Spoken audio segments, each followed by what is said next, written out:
After pledging $51 billion in financial support for Africa over the next 3 years and positioning China as a fellow developing country in contrast to the West's colonialist past, President Xi Jinping told dozens of African leaders gathered in Beijing this week that the China-Africa relationship is now at its best in history.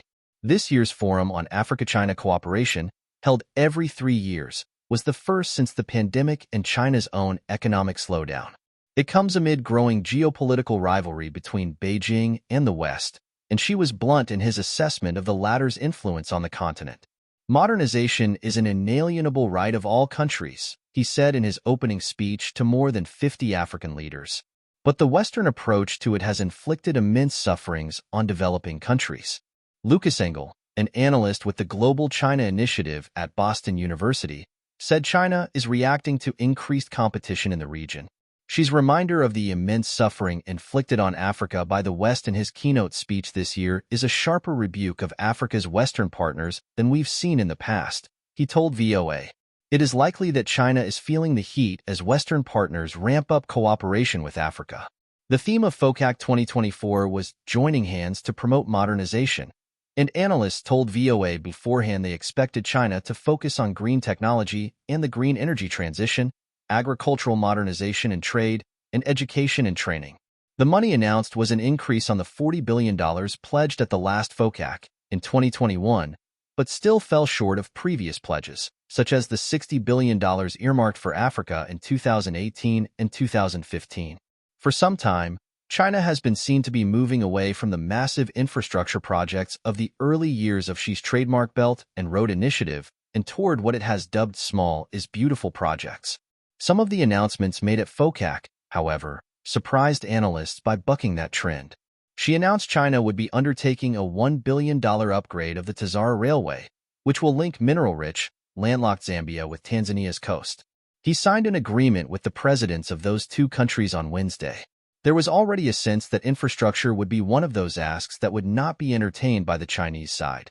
So I think that has come as a bit of a surprise, Paul Nantolia, a research associate with the Africa Center for Strategic Studies in Washington, told VOA. I think African countries were also quite concerned about infrastructure financing. Now it seems like the Chinese side may have finally backed down, said Nantolia, who was in Beijing for FOCAC. That would indicate that China does not want to be locked out of the infrastructure game, given what the U.S. is doing with the Lobito corridor. Nantolia was referring to the G7-backed strategic economic corridor that Washington says is designed to create jobs and enhance export potential for resource-rich Angola, the Democratic Republic of the Congo, and Zambia. As the first big infrastructure project in Africa the U.S. has undertaken in a generation, Washington recently announced it could extend the railway to Tanzania and onto the Indian Ocean. China's offer to refurbish the Tazara Railway connecting copper-rich Zambia with Tanzania on Africa's eastern coast appears to be a direct answer to the Western-led Lobito corridor, said Engel of Boston University. Did African leaders get what they wanted? China was not the only country with an agenda at FOCAC, as African leaders also laid out their priorities for relations with their largest trading partner. For South African President Cyril Ramaphosa, who leads the continent's most developed economy, the primary aim was to reduce a long-standing trade imbalance and to get China to import more agricultural products. He also wants to see more value-added exports made in South Africa. Ramaphosa embarked on a state visit to China ahead of FOCAC and made several announcements, including that South Africa would sign up for China's Beidou satellite navigation system and inviting Chinese electric vehicle company BYD to use South Africa as a manufacturing hub. She said China would in turn expand market access to African agricultural products and exempt 33 countries from import tariffs. He also announced that China would support 60,000 vocational training opportunities for Africans. Nantolia said there seemed to be a lot of attention to detail regarding this year's announcements. What that tells me is that the Chinese side has been responding to the African side, he said. You know, the African delegates are very mindful of the fact that one of the big criticisms of FOCAC is that it's very high on pledges and very low on actual concrete tasks. Yunan Chun, a researcher at London-based research group ODI, told VOA the pledged areas of cooperation spanned almost every sector. I think what's interesting to note about them is this very striking emphasis on areas of technological cooperation, in industry, in agriculture, in science and technology, she said.